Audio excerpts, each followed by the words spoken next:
is Ctrl+B, where I get a chance to talk with the leaders that are making bold moves today to deliver those breakthrough experiences to their employees and customers.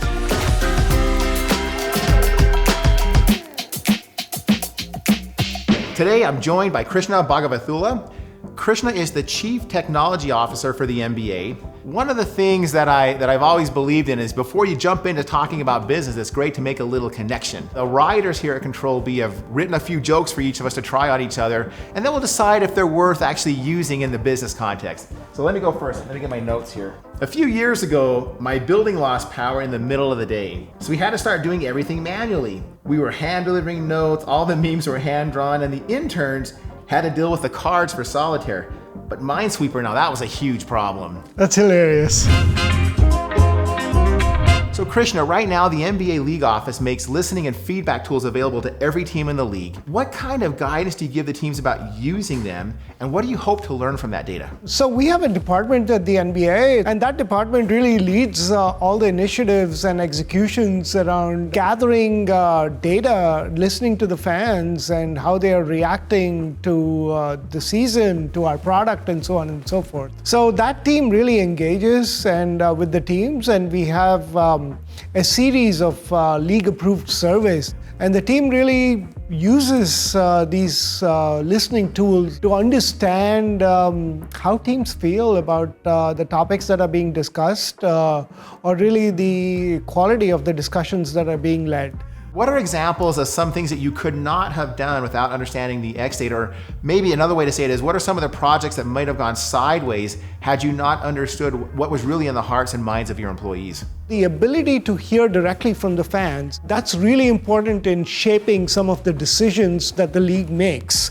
And this data that's gathered is, whether it's arena standards or guidelines or policies that we are putting in place, it actually helps shape a lot of those decisions. We have really robust technology systems in place that actually assess or collect data in terms of fan attendance and integrate that information with a bunch of our back-end systems. But because that was a completely moving target, we actually resorted to surveys that we sent to teams to really provide quick updates in terms of the kind of attendance and capacities that they were dealing with. In addition to that, we also run a bunch of really frequent pulse checks or pulse surveys. These are really brief point-in-time checks, and we use that data, we review that data in real time, we look at it frequently and try to figure out, okay, how does it shape some of the decisions that we need to make? And all of this information has helped shape some of the health and safety protocols that we have put in place, the sort of technologies that we're going to be offering to our employees.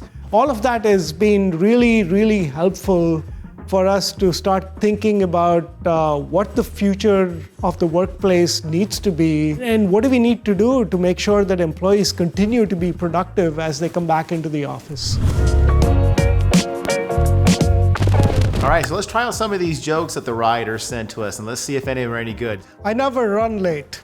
At best, I actually walk late. If I ran, I would be on time. I like that. I'm going to use that one. I was trying to book a few extra seats for a recent flight with my family, and it would have worked perfectly, but the ticketing agent noticed that the comfort animal I was registering was one of my grandsons.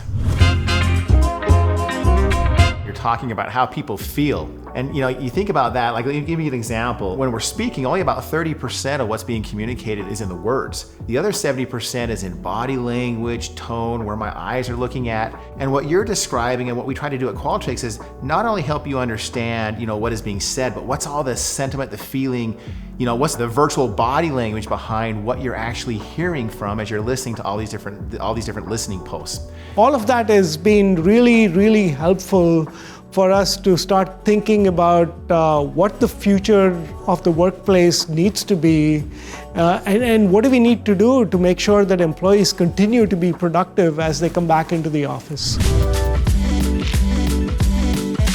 My old laptop was a lot like the DeLorean from Back to the Future. It had a lot of problematic components. The power cable setup was a nightmare, and you basically needed a scientist to do routine maintenance. That's great. I think people could relate to that one. The experiences that you've shared, the way in which you approach listening and then understanding and then taking action to improve both the employee, customer, fan experience. We're grateful for you sharing them with us. Thank you for being on Ctrl+B, where we get to hear from leaders who are making those bold moves and decisions to deliver breakthrough experiences. See you next time.